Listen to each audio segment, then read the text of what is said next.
அனைவருக்கும் வணக்கம். KF Tamil YouTube பக்கத்தில் மீண்டும் உங்களை எல்லாம் சந்திப்பதில் எனக்கு மகிழ்ச்சி. இன்றைய ஒரு பதிவுல நான் பேசக்கூடிய ஒரு விஷயம் என்னன்னா, பிசினஸ் டைவர்சிஃபிகேஷன் பத்தி பேசப் போறேன்.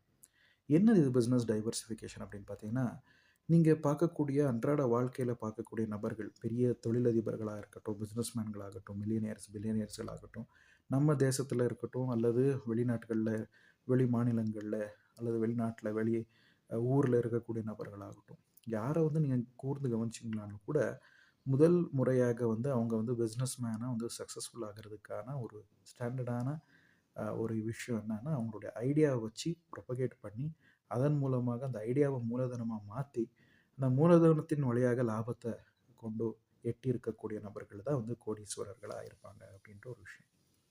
ஸோ இப்படி இருக்கிற பட்சத்தில பார்த்தீங்கன்னா, டைவர்சிஃபிகேஷன்னா என்ன? பிசினஸ் டைவர்சிஃபிகேஷன் எப்படி பண்றாங்க? ஒரு உதாரணத்தோட நம்ம பார்க்கலாம்.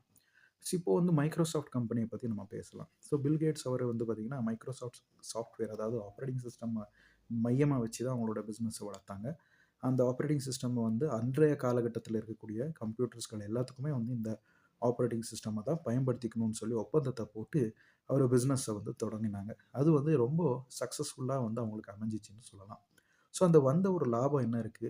அந்த ஒரு பிசினஸ்லயே தான் அவங்க தொடர்ந்து இருக்கிறாங்களா அப்படின்னு பார்த்தீங்கன்னா, இல்ல. வந்த லாபத்த இன்னும் குட்டி, குட்டி பிசினஸ்ல வேற, வேற விதமான ஸ்டார்ட் அப்ஸ்ல அதே போலவே புது ஐடியா, புது சிந்தனையோட இருக்கக்கூடிய பிசினஸ்கள் என்ன இருக்கோ, அந்த பிசினஸ்ல அவங்க அந்த முதலீடா போட்டிருக்காங்க அப்படின்ற ஒரு விஷயம்.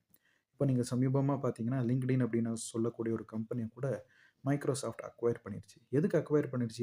ஏற்கனவே அவங்க கோடிக்கணக்கில சொத்த வச்சிருக்காங்க. கோடிக்கணக்கான லாபத்த எட்டியிருக்காங்களே! அந்த பணமே அவங்களுக்கு போதும் இல்லையா? மறுபடியும் எதுக்கு இன்னொரு பிசினஸ்ல அவங்க முதலீடா போடணும் அப்படின்னு பார்த்தீங்கன்னா, இதில முக்கியமான ஒரு விஷயம் என்னன்னா, இந்த டைவர்சிஃபிகேஷன் மூலமா என்ன செய்றாங்க அப்படின்னா, அவங்களுடைய சொத்துக்கள் என்ன இருக்கோ, அது எல்லாத்தையும் அவங்க பத்திரப்படுத்துறாங்க அப்படின்ற ஒரு விஷயம். வெல்த் அசெட்ஸ நீங்க எவ்வளோ அசெட்ஸ வாங்க முடியுமோ, எவ்வளோ கம்பெனிஸ் மூலமாவோ, ஐடியாஸ் மூலமாவோ, பேட்டன்ட்ஸ் மூலமாவோ, எவ்வளோ அதனுடைய ஒரு அந்த ஐடியாஸோ அல்லது அதனுடைய ஒரு கேப்பிட்டல அவைல் பண்ண முடியுமோ, பெற்றுக்கொள்ள முடியுமோ, அவ்வளோத்துக்கு அவ்வளோ உங்களுடைய வெல்த் என்ன இருக்கு, அது பிரிசர்வ் ஆகும் அப்படின்ற ஒரு விஷயம். 2வது ஒரு விஷயம் என்ன அப்படின்னு பார்த்தீங்கன்னா, வாழ்க்கை அதே போலவே பிசினஸ் பார்த்தீங்கன்னா, ஒரே இடத்துல இருக்காது. அது தொடர்ந்து மாறிக்கிட்டே இருக்கும்.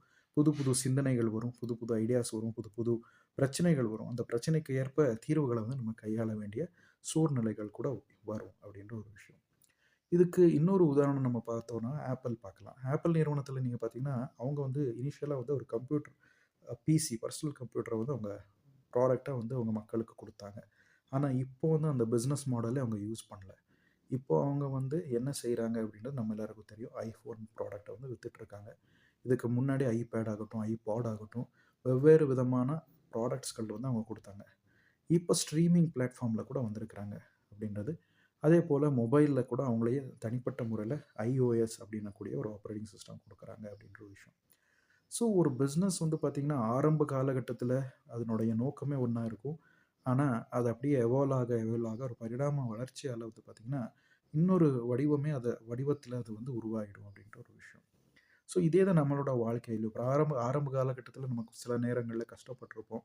நம்ம ஒரு ஃபர்ஸ்ட் டைம் சக்சஸ் ஆகுறதுக்கான முயற்சி எடுத்திருப்போம். ஆனா ஒன்ஸ் நாங்க சக்சஸ் ஆயிட்டோம் அல்லது சக்சஸ் அந்த ஸ்டேஜ்ல நம்ம சேர்ந்துட்டோம் அப்படின்ற பிறகு, அந்த சக்சஸ்ன்ற ஒரு பொசிஷன தக்க வச்சுக்கிறதுக்காகவே நம்ம மெனக்கெட்டுக்கிட்டே இருப்போம் அப்படின்ற ஒரு விஷயம். அதுல மாற்று கருத்தே கிடையாது. அதுக்காகவே பார்த்தீங்கன்னா, இந்த வெல்த் அக்வைரிங் அதாவது அ பொருளாதார ரீதியாக நம்மளை தாங்களே மேம்படுத்திக் கொள்வது, அல்லது ஒரு பிசினஸ் சார்ந்த ஒரு வெல்த் என்ன இருக்கோ, அத தக்க வச்சுக்கிறதுக்காக, அந்த சொத்தெல்லாம் தக்க வச்சுக்கிறதுக்காக, அந்த காசெல்லாம் தக்க வச்சுக்கணும் அப்படின்னா, நிச்சயமா டைவர்சிஃபிகேஷன் அப்படின்றது ஒரு மிகப்பெரிய ஒரு வரப்பிரசாதமாவே இருக்குன்னு சொல்லலாம். ஸோ இந்த டைவர்சிஃபிகேஷன் வழியாக என்ன பண்ணலாம் அப்படின்னா, பிசினஸ்ல புது புது ஐடியாஸ் இருக்கக்கூடிய சின்ன சின்ன குட்டி குட்டி ஸ்டார்ட் அப்ஸ ஃபவுண்டிங் அ பார்ட்னராவோ அல்லது பார்த்தீங்கன்னா, ஒரு ஃபவுண்டருக்கு தேவைப்படக்கூடிய கேப்பிட்டல் அலோகேஷன் குடுக்குற ஒரு நிறுவனமாகவோ, ஒரு வென்ச்சர் கேப்பிட்டலாகவோ அல்ல ஒரு விசி ஃபண்ட்ல கான்ட்ரிபியூஷனோ அல்லது ஏஞ்சல் ஃபண்ட்ல கான்ட்ரிபியூஷன் பண்றது மூலமாகவோ, நம்ம பார்த்தீங்கன்னா, மூலதனத்த குடுக்க முடியும் ஒரு பிசினஸ் ஃபார்மால அப்படின்ற ஒரு விஷயம். இதனால என்ன ஆகுதுன்னா, அந்த ஒரு நிறுவனம் ஒரு 10x, 20x 20 மடங்கு, 40 மடங்கு லாபத்த எட்டிருச்சு அப்படின்ற பட்சத்தில, வெறும் அந்த நிறுவனம் மட்டுமா லாபம் எட்டாதுங்க. நம்ம இந்த பிஸ்னஸ் பெரிய பிஸ்னஸ் என்ன மூலதனமா போட்டிருக்கோமோ, அந்த ஒரு பெரிய பிஸ்னஸுக்கும் வந்து அது ஒரு லாபமா தான் அது இருக்கும் அப்படின்ற விஷயம். ஸோ ஆரம்ப காலகட்டத்தில இது ஒரு கேஷ் பர்னா தான் அந்த பிஸ்னஸ் பார்க்கப்படும். அதாவது பெரிய பிஸ்னஸ் இந்த குட்டி குட்டி ஸ்டார்ட் அப்ஸ் அல்லது மத்த பிஸ்னஸ்கள்ல ஒரு கேஷ் பர்னாவோ, ஒரு டாக்ஸ்ல வந்து ரிபேட்டோ அல்லது வந்து எக்ஸம்ஷன் கிடைக்கிறதுக்கான சின்ன சின்ன மாற்றங்கள் பண்றது மூலமாக இத வந்து ஒரு முதலீடா லாங் டெர்முக்கு ஒரு முதலீடாவ அது அந்த பிஸ்னஸ் வந்து செய்யும் அப்படின்ற ஒரு விஷயம். அதனால தான் வந்து பார்த்தீங்கன்னா, இந்த டைவர்சிஃபிகேஷன் வந்து ஒரு மிகப்பெரிய அசெட்டா இருக்கு. எல்லா பெரும் நிறுவனங்களுக்கும். அதே போலவே ஒரு ஐடியா என்ன இருக்கோ, ஒரு ஐடியால மட்டும் தான் வந்து ஸ்டிக் ஆன் ஆயிட்டு சக்சஸ்ஃபுல்லா ஆகணும் அப்படின்றது ஒண்ணுமே கிடையாது.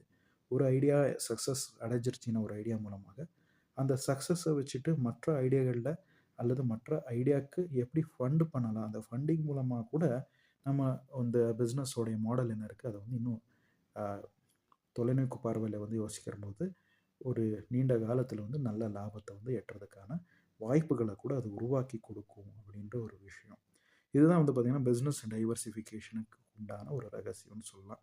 இந்த பதிவு உங்களுக்கு பிடித்திருந்தா லைக் பண்ணுங்க. மீண்டும் இன்னொரு பதிவுல சுவாரஸ்யகரமான பதிவுல சந்திக்கும் வரை உங்களிடம் விடைபெறுவது உங்கள் கேஎஃப்டிஏ தமிழ் யூடியூப் சேனல் சார்பாக சந்தேஷ். நன்றி, வணக்கம்.